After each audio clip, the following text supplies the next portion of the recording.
नमस्कार, राजस्थान समाचार में आप सभी का स्वागत है। मैं हूं आपके साथ प्रज्ञा मिश्रा। बुलेटिन की शुरुआत करेंगे बड़ी और अहम खबर के साथ। तो सबसे पहले बात कर लेते हैं भारतीय जनता पार्टी के प्रदेश अध्यक्ष मदन राठौड़ ने कहा कि कांग्रेस ने राष्ट्रभक्ति का ढोंग करते हुए रैली का नाम तो जय हिंद रख दिया, लेकिन बातें देश को विभाजित करने वाली ही करते हैं। उन्होंने आगे यह भी कहा कि राष्ट्रीय स्वयं सेवक की यात्रा में राष्ट्र सेवा के नए आयाम स्थापित किए जा रहे हैं। बीजेपी प्रदेश अध्यक्ष मदन राठौड़ ने आगे कहा कि पूर्व मुख्यमंत्री अशोक गहलोत कहते हैं कि संघ परिवार का तिरंगे में विश्वास नहीं है। नागपुर मुख्यालय पर भी तिरंगा नहीं फहराया गया।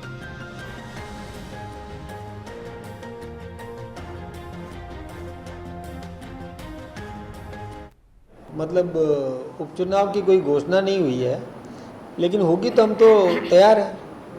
यदि कोई भी स्थिति आएगी तो हम तैयार हैं। हमारे यानी हमने तो पहले भी जवाब दिया है और भी जवाब देने की हम स्थिति में हैं। हमारा संगठन मजबूत है और हर परिस्थिति के लिए हमारा संगठन तैयार है। देखिए, वन स्टेट वन इलेक्शन, इस दिशा में हम काम कर रहे हैं। वन नेशन वन इलेक्शन की प्रक्रिया राष्ट्रीय स्तर पर चल रही है, लेकिन राजस्थान में भी हम चाहते हैं कि एक साथ चुनाव करा दिए जाएं। इसके लिए अभी पुनर्सीमांकन की तैयारियां लगभग पूर्ण हो चुकी है। पंचायतों का पुनर्गठन, नगरीय क्षेत्रों का निकायों का पुनर्गठन और विभिन्न जिला परिषद वार्ड्स, इनके भी पुनर्गठन की तैयारियां चल रही है।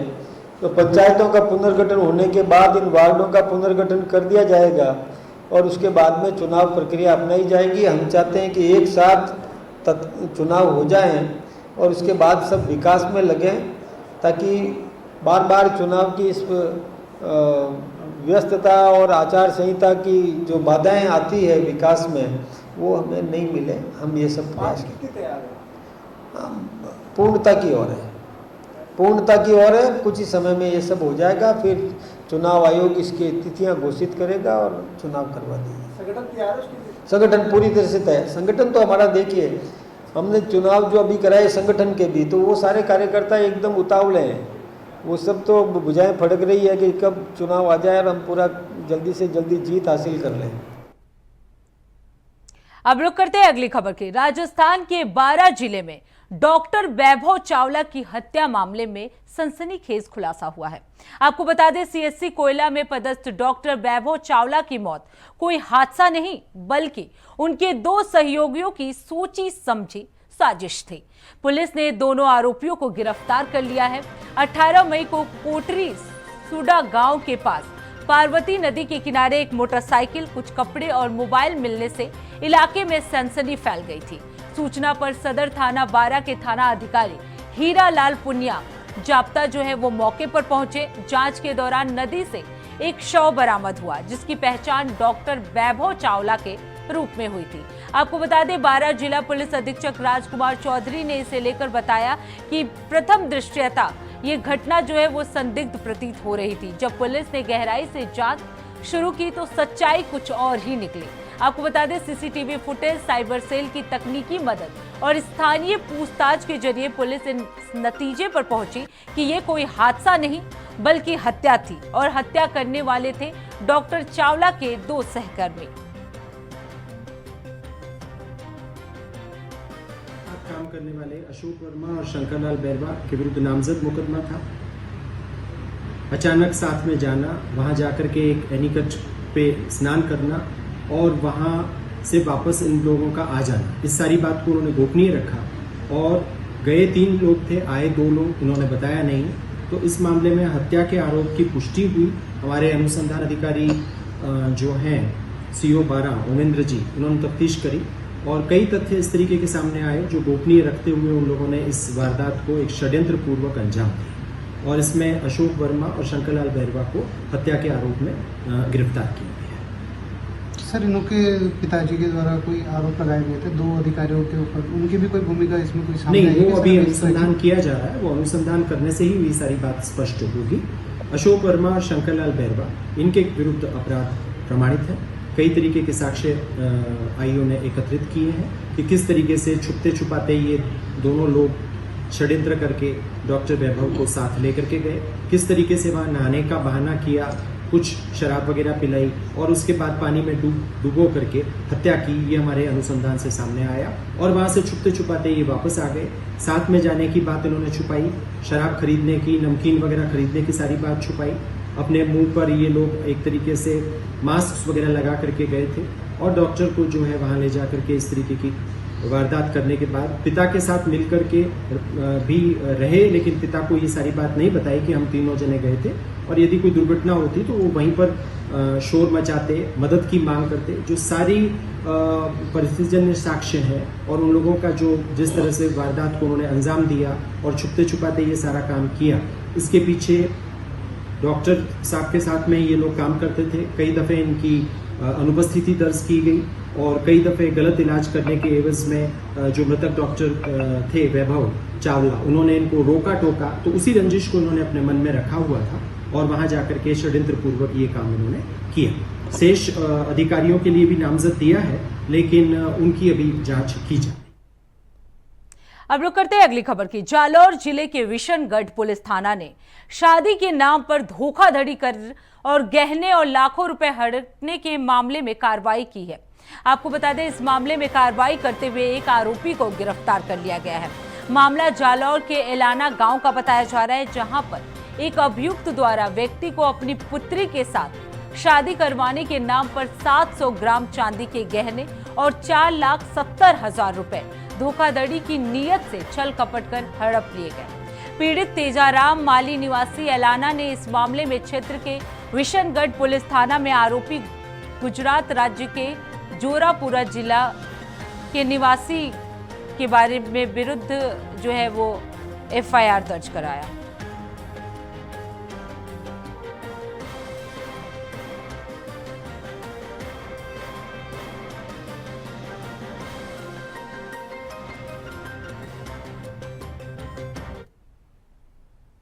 अब रुक करते हैं अगली खबर की। राजसमंद के डंपिंग यार्ड से एक हृदय विदारक घटना सामने आई है, जहां अज्ञात लोगों ने करीब 10 से 15 बेसहारा गायों और बैलों पर एसिड डाल दिया।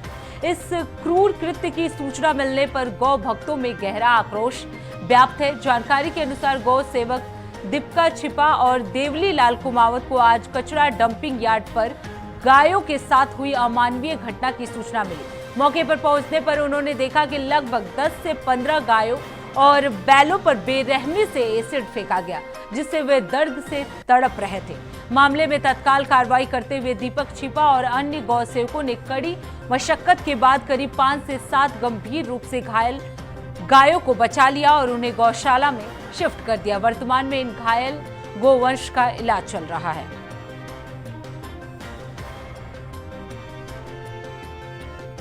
दिन पहले सूचना मिली थी हमारे को, डंपिंग यार्ड कचरा पात्र में किसी ने अज्ञात लोगों ने किसी ने नंदी महाराज और गौ माता के ऊपर एसिड डाल दिया, मतलब तेजाब बोलते हैं उसको, और चारों तरफ गोवंश के हालत ऐसे पूरी चमड़ी बाहर निकल गई है और मतलब गोवंश तड़प रहा वहाँ पे। और हमारे को सूचना मिलने पे हम गए और हमारी टीम के द्वारा मतलब 3 या 4 नंदी को हमने रिसीव करके ले गए और अभी यही स्थिति है। इन गोवंश को लेके तो आ गए, लेकिन रखने की हमारे पास जगह भी नहीं है और हम ले जाएं तो कोई लेने वाला गौशाला वाला एक्सेप्ट करने वाला नहीं है। और हमने आसपास सभी गौशाला में संपर्क किया, लेकिन सबने मना कर दिया कि भाई हमारा यहाँ व्यवस्था नहीं है और यहाँ नहीं है जगह। तो अब नगर परिषद क्षेत्र के आसपास में लगभग देखा जाए तो कम से कम 15 या 20 गौशाला चल रही है अभी वर्तमान में गौ माता के नाम से, लेकिन गौ माता के लेने वाला कोई नहीं है। गौ माता जो गौशाला आज किसी स्थिति ये मतलब इनकी आप देखो, आप खुद इनकी पूरी चारों तरफ से चमड़ी उतर गई है, गौ माता के खून निकल रहे हैं अंदर से। गोवंश प्योर देसी गोवंश है, जो हमारे गोवंश की हालत ऐसी है, मतलब हम धर्म को बचाएं, गोवंश को बचाएं, तो ये स्थिति है। अब आप क्या चाहते हैं? हम ये चाहते हैं गौ माता का हक और गौ माता का अधिकार, उनका हक, उनका गोवंश। किसी तरह मुकदमा आपने दर्ज कराया? मुकदमा हमने दर्ज नहीं कराया और मुकदमा दर्ज कराया तो अज्ञात लोगों के ऊपर कराना पड़ेगा। हम सुबह जाएंगे पुलिस थाने में और उसमें FIR कराएंगे हम पूरी टीम द्वारा। सुना है, लेके आया था तो दीपक जी ने बताया था कि ये जो नगर पालिका का जो डंपिंग यार्ड है उसमें जो नंदी है या गौ माता है उन पर किसी ने एसिड डाला हुआ है। मैंने भी उनको देखा, वहाँ जाकर देखा और अभी देखा तो मैंने 2-3 नंदी लेकर आए हैं और कहीं गौशाला में ले जा रहे हैं। लेकिन ये घटना जो देखी है बहुत विभत्स घटना है। ये राजस्थान के जितने भी जो हिंदुत्ववादी जो नेता है, जो अपने आप को समझते हैं कि हम हिंदू हैं, गौ सेवा करते हैं, वो अगर आए इन गौ के अगर असली सेवा करेंगे तो इनको आकर देखे। जो नंदी आज जो जिस स्थिति में राजस्थान नगर पालिका क्षेत्र में जो घूम रहे हैं, राजस्थान नगर पालिका क्षेत्र में प्रदीप जी पालीवाल के समय पर एक गौशाला बनी हुई थी, आज वो गौशाला बंद है। कम से कम इन लोगों को, दीपक जी से लोगों को उनको व्यवस्था दे दें तो ताकि कम से कम उन नंदी की और गौ माता की सेवा कर सकें। अब रुक करते हैं अगली खबर की। छात्रों द्वारा पिंक सिटी प्रेस क्लब में वार्ता का आयोजन किया गया, जिसमें सैकड़ों छात्रों की उपस्थिति में छात्रों ने अपनी मांगों से मीडिया को अवगत कराया। आपको बता दें, आरएसएस मुख्य परीक्षा 2025 जो कि 17-18 जून को आयोजित होनी है, लेकिन उससे पहली बार हो रहा है जब पूर्ववर्ती आरएएस भर्ती के अंतिम परिणाम आने के पहले आरएएस परीक्षा की मुख्य परीक्षा आयोजित हो रही है, जिसके चलते विभिन्न प्रकार की विसंगतियों भी जो है वो उत्पन्न हो रही है। छात्रों ने अपनी मांगों से मीडिया को अवगत कराया। और जो कि थोड़ा बहुत नहीं, लगभग 30 से 35% तो जो सरकार जी, हमारी सरकार से एक ही मांग है कि जो मुख्य परीक्षा 17 और 18 जून 2025 को प्रस्तावित है, जो कि आरएएस 2024 और 25 की संयुक्त भर्ती है, हम चाहते हैं कि पहले 2023 की भर्ती का अंतिम परिणाम घोषित हो और उसके बाद ही ये जो भर्ती है इसकी मुख्य परीक्षा हो।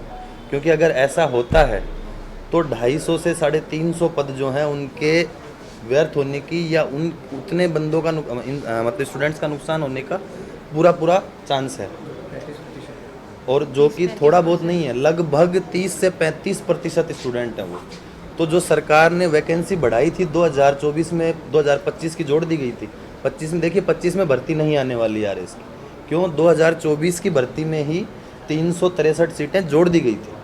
अब अगर इसी तरह से ये भर्ती जाती रही तो वो सीटें जो बढ़ाई गई हैं उनका कोई औचित्य नहीं रह जाएगा, वो वापस वहीं टिक जाएगी। तो फिर साइंस क्या रहा, फिर क्या सुधार हम कर रहे हैं और क्या कैसे नौकरियां निकाल रहे हैं। इस हिसाब से हर 3 साल में अगर पेपर होगा तो आप सोचिए, अब हमारे साथ में जैसे आर्मी वाले हैं, अब अगर इनका ये नहीं किया गया ये तो बाहर हो जाएंगे, क्योंकि इनको तो रिटायरमेंट के आखिरी 1 साल में मौका मिलता है। हमारी मांग इससे कुछ अधिक है। ऑपरेशन सिंदूर के कारण बहुत सारे जवान जो सेना पर थे, जिनकी कुछ ये एप्लीकेशंस मेरे हाथ में, ये एप्लीकेशंस उन जवानों ने भेजी है जो अभी भी ऑन ड्यूटी हैं, जो खुद यहाँ आकर अपनी बात नहीं रख सकते, लेकिन ऐसी कई एप्लीकेशंस के माध्यम से उन्होंने अपनी बात सरकार तक और आप तक पहुँचाने का ये काम किया है।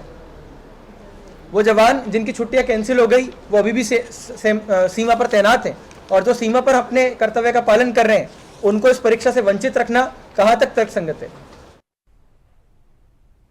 अब रुक करते हैं अगली खबर की। राजस्थान के 12 जिले में सियासी हलचल तेज हो गई है।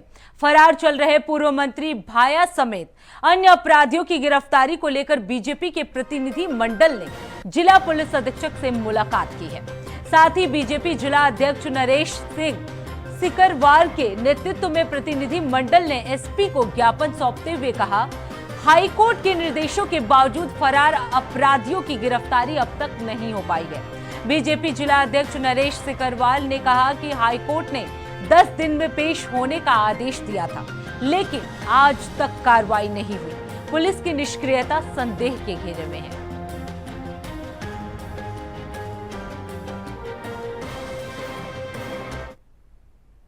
अब रुक करते हैं अगली खबर की। खबर डूंगरपुर जिले के है, जहां कोतवाली क्षेत्र से राजस्थान आवासन मंडल की जमीन पर निर्माण कार्य को रोककर सरकारी कर्मचारियों को धमकाने वाले भारत आदिवासी पार्टी के नेताओं के खिलाफ मुकदमा दर्ज करवाया गया है।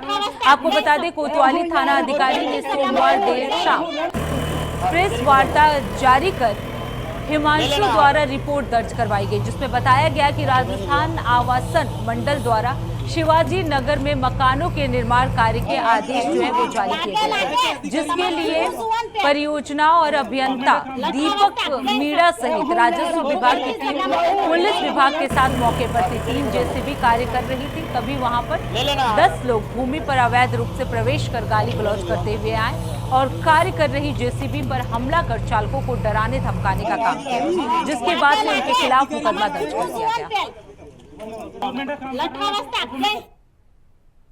अब रुक करते हैं अगली खबर की। भीलवाड़ा में 12 मई नेशनल हाईवे से 158 चाकू मारकर लूट की घटना में संलिप्त 3 आरोपियों को गिरफ्तार कर लिया गया है। घटना में प्रयुक्त वाहन को बरामद भी किया गया है। आपको बता दें, इसकी जानकारी देते हुए हंसपाल सिंह चौहान ने बताया कि 12 मई को नेशनल हाईवे 158 पर नारायण पीटा खेमा गुर्जर निवासी ने रिपोर्ट दर्ज कराई थी, जिसमें उसने बताया था कि मेरे ससुराल से मेरे गांव की ओर आ रहा था एक गाड़ी, जिसमें महाराजपुर चौराहे से पीछे से मोटरसाइकिल लग गई और इसकी मौत हो गई।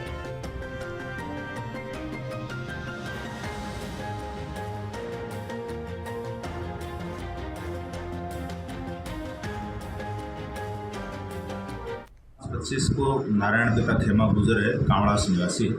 इसने एक रिपोर्ट दी थी कि सर मैं अभी रात्रि 9 बजे के करीब मेरे ससुराल से साबदड़ा से मोटरसाइकिल से मेरे गांव कांवड़ा से आ रहा था, तो महाराजपुरा चौराहे से पीछे एक मोटरसाइकिल लगी, जो अपाचे मोटरसाइकिल, जिस पर 3 लड़के बैठे थे। जो मेरी मोटरसाइकिल रोंग साइड में आकर चलते हुए मेरे मोटरसाइकिल के बराबर पीछे बैठे व्यक्ति ने मेरे यहाँ आगे कांवड़ा चौराहे के पास मेरे बाएं कंधे पर चाकू मारा। मैंने अपनी मोटरसाइकिल को रोक दी। तीनों व्यक्ति मोटरसाइकिल के नीचे उतरे और एक व्यक्ति ने मेरे पेट में चाकू मारने का प्रयास किया, तो मैंने अपना बचाव किया। और एक व्यक्ति ने मेरे गले में पहने सोने का मांदड़िया, जो करीब 2 तोड़ा का था, वो चाकू से काट लिया और पैंट की जेब से मेरा पर्स और मोबाइल फोन छीन लिया। वह हाथ में चांदी का कड़ा पहन रखा था, वो छीन लिया। और मेरे पर्स में करीब 3000 रुपये थे, तो मोबाइल बिल वगैरह जो लूट कर ले गए। तो इस पर मुकदमा दर्ज किया गया और थाने स्तर पर श्रीमान पुलिस अधीक्षक महोदय धर्मेंद्र सिंह यादव, एडिशनल एसपी साहब रोशनलाल जी पटेल और वृत्ताधिकारी श्री ओम प्रकाश सोलंकी के निर्देशन में थाने से टीम गठित की गई, जिसमें कल दिनांक 25/5 को उक्त घटना का पर्दाफाश करते हुए घटना में संलिप्त तीनों आरोपियों को मैं मोटरसाइकिल के गिरफ्तार किया गया। अब रुक करते हैं अगली खबर की। खबर झुंझुनू से है, जहां स्टेट हाईवे पर एक दर्दनाक हादसा हो गया। आपको बता दें, रास्ते के पास बाइक फिसलने से चालक सहित 4 लोग गंभीर रूप से घायल हो गए। घायलों को अस्पताल में भर्ती करा दिया गया है, जहां उनका इलाज चल रहा है। जी के उप जिला अस्पताल खेतड़ी में रोड ट्रैफिक एक्सीडेंट के कारण 4 मरीज लाए गए थे, जिनमें से 3 जनों की स्थिति और हड्डियों में चोट आने के कारण उन 3 जनों को यहां से आगे की तरफ बीडी के अस्पताल में रेफर किया गया है। रुक करते हैं अगली खबर की। बीजेपी नगर के कार्यकर्ताओं ने मांगरोल नगर में बालाजी परिषद में भव्य तिरंगा यात्रा निकाली। आपको बता दें, तिरंगा रैली में जिला पदाधिकारी, बीजेपी के जिला अध्यक्ष नरेश सिकरवार और सह संयोजक सत्यपाल गुप्ता सहित कई लोग जो है इस तिरंगा यात्रा में शामिल हुए।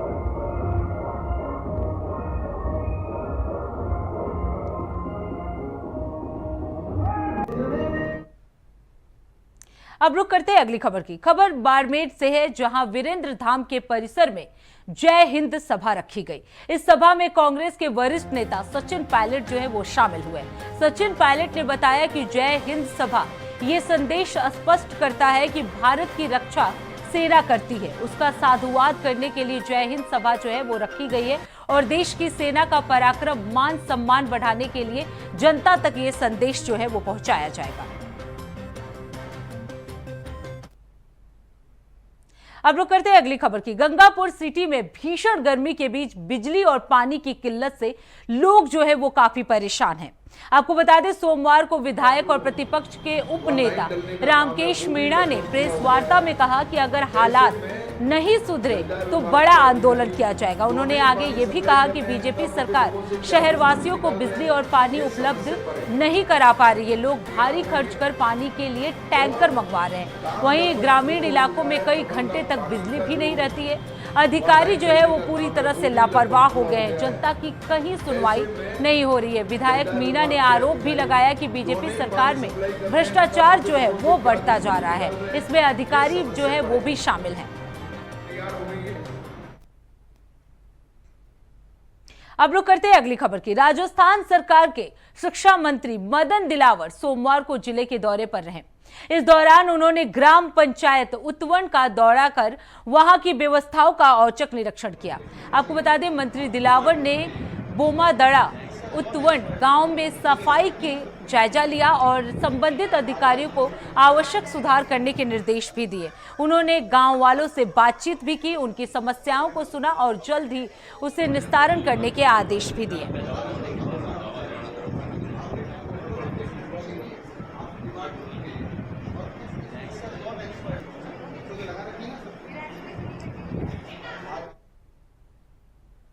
तो फिलहाल राजस्थान समाचार में इतना ही। देश दुनिया की तमाम बड़ी खबरों के लिए देखते रहिए इंडिया वॉइस। तब तक के लिए नमस्कार।